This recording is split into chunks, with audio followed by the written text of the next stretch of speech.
आदरदाब अभिनंदन आभार।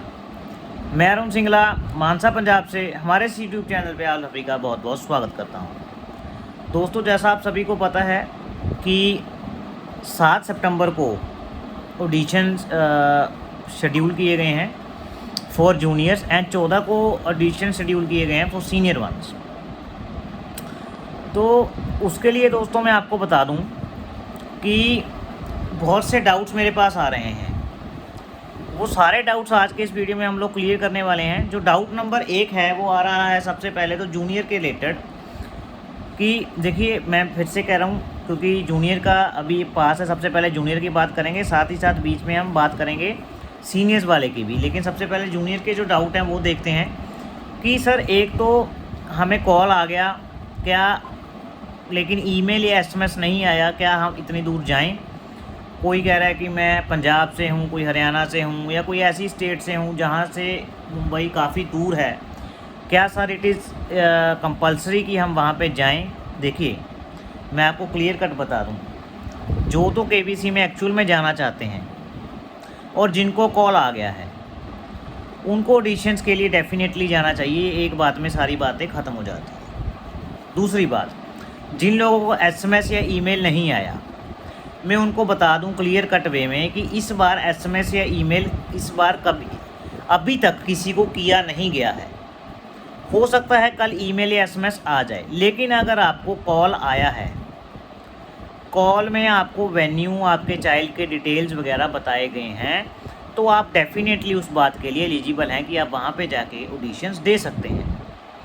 बहुत से लोगों का सवाल ये है कि सर जब हमारे पास कोई एसएमएस नहीं है, हमारे पास कोई ईमेल नहीं है, तो हम वहाँ पे जाके किस प्रकार से प्रूफ करेंगे कि हमें ऑडिशंस के लिए कॉल आया था?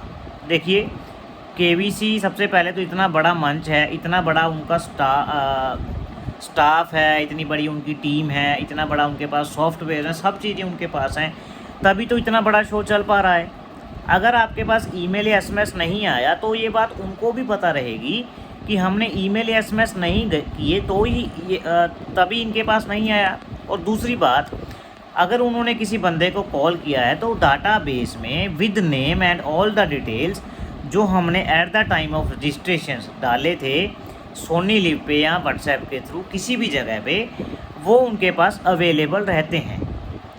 जब आप वहाँ पे जाएंगे, आप अपने किड का नाम बताएंगे, आप अपने बच्चे का नाम बताएंगे, साथ ही साथ आप अपना फ़ोन नंबर बताएंगे, वो सारी चीज़ें वहाँ पे मैच करेंगे। अगर वो चीज़ें मैच हो जाती हैं, चूँकि मैच होंगी भी, मैच कैसे होंगी क्योंकि आपको कॉल आया है, तो वो आपको एंट्री के लिए परमिट कर देंगे। ये बात मैटर नहीं करती कि आपको एसएमएस आया ना आया, ईमेल आया ना आया। अगर आपको कॉल आया है तो डेफिनेटली वहाँ पे वो वेरिफिकेशन करके आपको एंट्री दे देंगे। बहुत से लोग ये पूछ रहे हैं सर ऐसे तो कोई भी घुसा चला जाएगा। देखिए भाई, वो इतना बड़ा शो चला रहे हैं, उनके पास सारा रिकॉर्ड रहता है। ऐसा नहीं है कि कोई एरा गैरा नत्थू गैरा हर एक बंदा वहाँ पे घुस जाएगा, ऐसा नहीं है। प्रॉपर ड्यूली वेरिफिकेशन के साथ तभी तो वो जो पार्टिसिपेंट है, कंटेस्टेंट है, चाहे फिर वो बच्चे हों चाहे सीनियर हों, उनका आधार कार्ड, उनका कोई प्रूफ, उनकी फ़ोटो मंगवाते हैं ताकि वो उससे मैचअप कर सके कि नाम मैच है, नाम मैच है तो क्या आधार कार्ड वाला बंदा भी वही है, फिर तीसरी बार फ़ोन नंबर वही है। 3-4 चीज़ें वो लोग मैच करते हैं अपने डाटाबेस के साथ, और उन्हें बखूबी पता होता है कि हर साल किस प्रकार से फ्रॉड हो सकता है, इसलिए वो पहले से तैयार होते हैं। वो फ्रॉड जो लोग होते हैं उनको बिल्कुल घुसने नहीं देते, इसलिए आप बिल्कुल निश्चिंत होकर के जाएँ। अब बहुत से लोग पूछ रहे हैं सर आप बताइए जाना चाहिए कि नहीं जाना चाहिए। देखिए, इसमें ये है, ये टोटली आपकी डिस्क्रिप्शन है। अगर आपकी पॉकेट अलाउ करती है, अगर आपका टाइम अलाउ करता है, आपको केबीसी से लगाव है, आप केबीसी में जाना चाहते हैं, तो डेफिनेटली आपको वहाँ जाना चाहिए। वहाँ पे जाए के बिना अगर आप ऑडिशन नहीं देते तो केबीसी में जाने का कोई भी चांस नहीं रहता। ये बात क्लियर कट मैनर में केबीसी वालों ने भी कही है और मैं भी आपको कहता हूँ, ऑडिशंस के बिना नो एंट्री इन केबीसी। वो तो एक इम्प्लाइड सी बात है ना, अगर आप वहाँ नहीं जाएंगे तो केबीसी वाले घर से थोड़ी ना उठा करके लेके जाएंगे आपको। आई होप अगर आपको एसएमएस, कॉल और बाकी जो इस तरीके के डाउट्स हैं आपके सारे क्लियर हो गए होंगे। अभी हम बात करेंगे जो ऑडिशंस में 3 चीज़ें मेन होती हैं। नंबर 1 जीके टेस्ट, उसके बारे में कि आपको मोटा मोटी क्या पढ़ के जाना है। नंबर 2 सबसे पहले जीके टेस्ट, नंबर 2 पे जो फॉर्म आपको भरना है उसके रिलेटेड, नंबर 3 पे पीआई, उसके रिलेटेड हम बात करेंगे आज के इस वीडियो में। ये जो अब बात करेंगे, ये सब चीज़ें जो हैं दोस्तों, ये जूनियर के लिए भी उतनी इंपॉर्टेंट है, फिर सीनियर विंग के लिए भी ये चीज़ें उतनी इंपॉर्टेंट हैं, क्योंकि सिलेक्शन इसी पे टिका होता है। आप लोग कृपया आगे आने वाले जो 5-10 मिनट का वीडियो है इसे ध्यान से सुने। तो देखिए, जो लोगों को अभी तक मेरे ऊपर यकीन नहीं है, मैं उनको बता दूं एक बारी फिर से कि हमारे ग्रुप में से लगातार फास्टर फिंगर फर्स्ट के सिलेक्शन हो रहे हैं। इसका बखूबी प्रूफ हमने उनकी इंटरव्यू लेकर के डाला है अपने चैनल पे। आपसे ये अनुरोध करूँगा, अगर आप जेन्युइन में फ़ैन है, देखिए हम कोई 400 फीस कर नहीं रहे। अगर आप वीडियो देख लेते हो, अगर आपका सिलेक्शन हो जाता है, डेफिनेटली उसके बाद भी हम आपकी पूरी हेल्प कर रहे हैं, चाहे फिर वो नोट्स दे करके हो, चाहे कैसे हो। यानी अगर आपको एक बार ऑडिशन कॉल आ जाता है, ऑडिशन कॉल से लेकर के जब तक आप करोड़पति नहीं बन जाते, तब तक हमारा सफ़र ऐसे ही आपका हमारा साथ बना रहेगा। तो सबसे पहला स्टेप, जब आप ऑडिशन वेन्यू पे पहुंच जाएंगे, फिर आपको वही जो प्रूफ मैंने पहले बताया, आधार कार्ड एंड कोई और प्रूफ, साथ में फ़ोटो और जेरोक्स कॉपी वगैरह लेके जानी पड़ती है।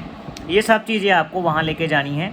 और इसके साथ साथ फिर आपका वहाँ पे दोस्तों जीके टेस्ट होता है। जीके टेस्ट में पहले मैं वो चीज़ें बताऊँगा जो कॉमनली जूनियर और सीनियर्स को पढ़नी है। फिर मैं जूनियर्स की वो चीज़ें बताऊँगा जूनियर को अलग से थोड़ा प्रेपरेशन करना है according to their age and class in which they are studying. तो सबसे पहले तो मैं बताऊंगा जी आपको क्या क्या पढ़ के जाना चाहिए। ये दोनों दोस्तों, ये दोनों विंग्स के लिए, जूनियर और सीनियर, मैं बता दूं, अगर आपका जीके टेस्ट क्लियर नहीं होता है तो आपका जो आगे फॉर्म है, पीआई है, वो वहाँ उसका सफ़र वहीं ख़त्म हो जाएगा। अगर आपका जीके नहीं पास तो आपको वहीं से वापस भेज दिया जाएगा, फिर आपका फॉर्म और पीआई का वजूद नहीं रहेगा और आपका हॉट सीट का सपना भी वहीं ख़त्म हो जाएगा। तो जीके की आप अच्छे से तैयारी करें। जीके में आपको क्या क्या पढ़ सकते हो, एक तो करंट अफेयर आप पढ़ सकते हो जितने आपसे हो पाएँ, जो चीज़ें अभी हाल ही में न्यूज़ में हैं वो चीज़ें पढ़िए। दूसरा, आप कैबिनेट मिनिस्टर्स जो हैं, कैबिनेट मिनिस्टर यानी यूनियन मिनिस्टर जो सेंटर सरकार के हैं, मोदी सरकार के हैं, वो आप पढ़ के जाएँ। भारत का मैप आप अच्छे से देख करके जाएँ, उसमें से बहुत से क्वेश्चंस आते हैं।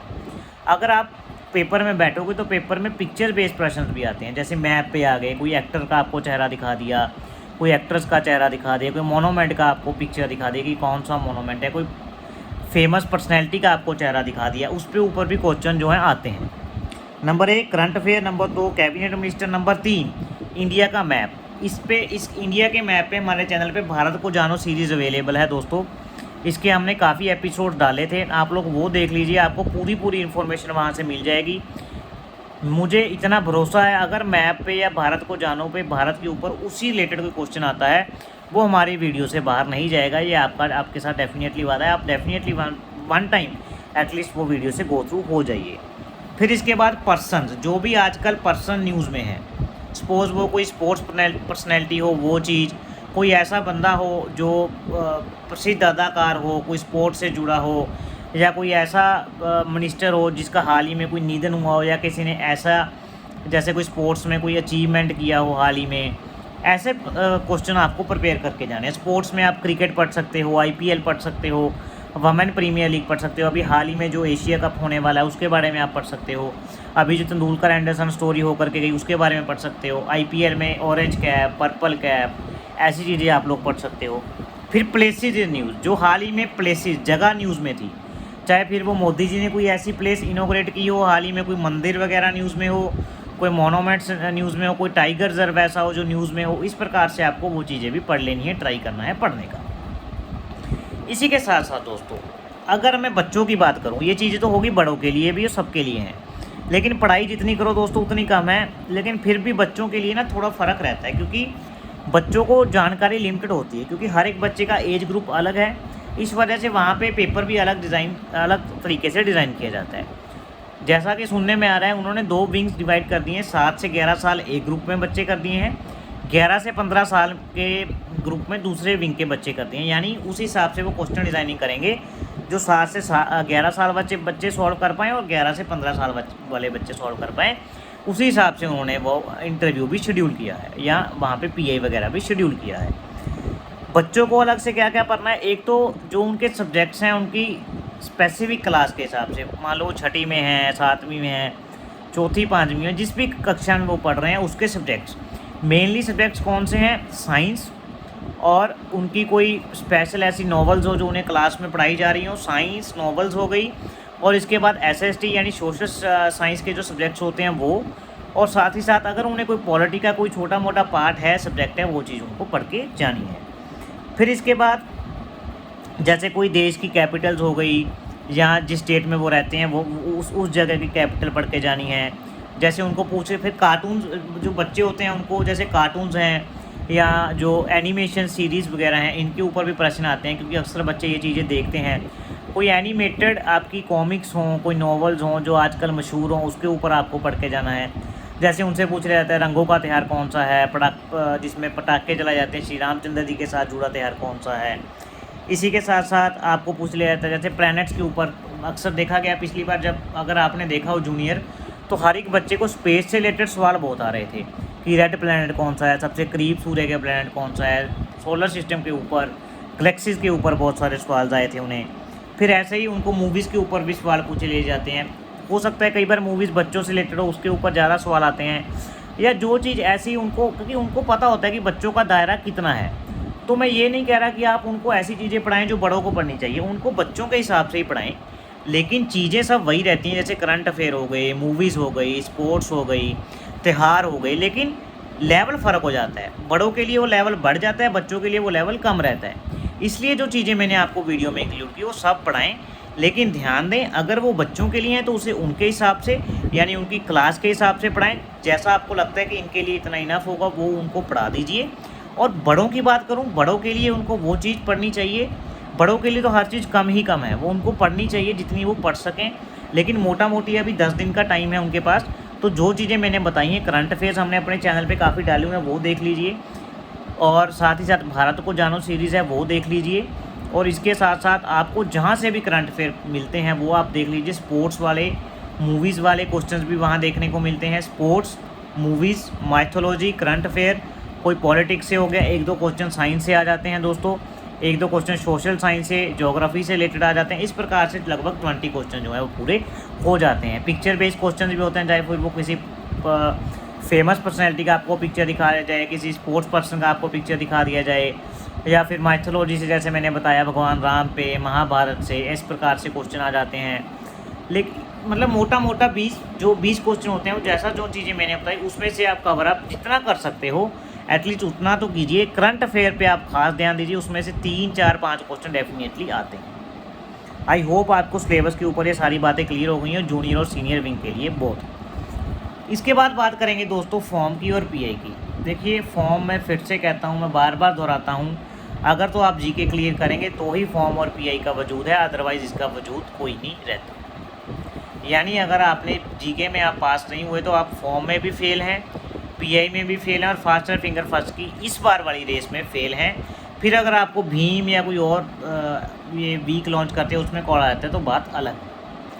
जो फॉर्म के रिलेटेड वीडियो है दोस्तों, उस पर ज़्यादा इस वीडियो में समय नहीं वेस्ट करूँगा।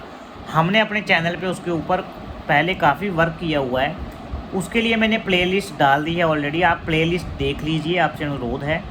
प्लेलिस्ट में अगर आपको कोई भी डाउट है आप फॉर्म वाले वीडियो पे नीचे कमेंट कीजिए, उसके ऊपर मैंने काफ़ी अच्छा वीडियो बनाया है। फॉर्म के जो पॉइंट्स होते हैं, मैंने ग्रुप में भी फॉर्म अटैच कर दिया है, बिल्कुल फ्री ऑफ कॉस्ट, आप वहाँ से देख सकते हैं। फॉर्म के जो सब पॉइंट्स हैं वो मैंने पॉइंट बाय पॉइंट डिस्कस किए हैं अपनी वीडियोज़ में, कि कैसे आप उसको पढ़ें, कैसे आप उसको आंसर को फ्रेम कर सकते हैं। फिर वही पीआई में भी कैसे होता है, जैसे पीआई आपका होगा, जो चीज़ आपने फॉर्म में लिखी होगी वही चीज़ आपको पीआई में पूछी जाती है। यानी पीआई मतलब पर्सनल इंटरव्यू, कि आपने फॉर्म में ये चीज़ लिखी है, इसका क्या मतलब है। आपने फॉर्म में लिखा है मैं क्लास में शरारती था, क्या, किस प्रकार से आप शरारती थे, किस प्रकार में आप फ़नी थे क्लास में, वो कोई ऐसा है किस्सा बताइए। आपने लिखा है कि मैं स्कूल का टॉपर था, तो कौन से सब्जेक्ट आपको बढ़िया लगते हैं। आपने लिखा है कि मुझे ट्रैवलिंग करना पसंद है, तो आपने कहाँ कहाँ ट्रैवल किया। आपने लिखा है कि मुझे कुकिंग पसंद है, तो आपको कुकिंग में क्या क्या चीज़ें पसंद है, आप क्या क्या बनाना जानते हो। इस प्रकार से अगर आप उसमें कोई झूठ लिखते हैं तो आपका वो सामने वाले जो आपके पर्सन बैठे होते हैं वो इतने एक्सपीरियंस होते हैं, वो झट से पकड़ लेंगे कि ये बंदा भाई झूठ बोल रहा है। इसलिए फॉर्म में आप जो भी लिख रहे हैं वो जेन्युइन लिखिए, कोई आपको फेक सिंपैथी की ज़रूरत नहीं है। बस आपको अपने अंदर इंट्रोस्पेक्ट करना है। इंट्रोस्पेक्ट करके आपको ये देखना है कि आपके अंदर कौन सी ऐसी क्वालिटी है जो दूसरों से अलग है, आप उसको कैसे फॉर्म में एक्सप्लेन कर पाते हैं। कैसे आप अपनी बात दूसरों के सामने रख पाते हैं, सिर्फ यही चीज़ डिपेंड करती है दोस्तों, और कोई चीज़ डिपेंड नहीं करती। अगर आप बखूबी ये चीज़ लिख देते हैं, आप अपनी लाइफ को अच्छे से शब्दों में लिख देते हैं, उनको पसंद डेफिनेटली आएगा और आपका सिलेक्शन पक्का हो जाएगा। आई होप आपको ये क्लियर हो गया। अगर आपको फिर भी कोई डाउट है नीचे कमेंट बॉक्स में कमेंट करके बताइए, लेकिन पहले आप वीडियो देखिए, फिर भी अगर आपका कोई डाउट बचता है फिर आप पूछिए। तब तक के लिए शुभ रात्रि, शुभ रात्रि, शुभ रात्रि। जय भारत, जय।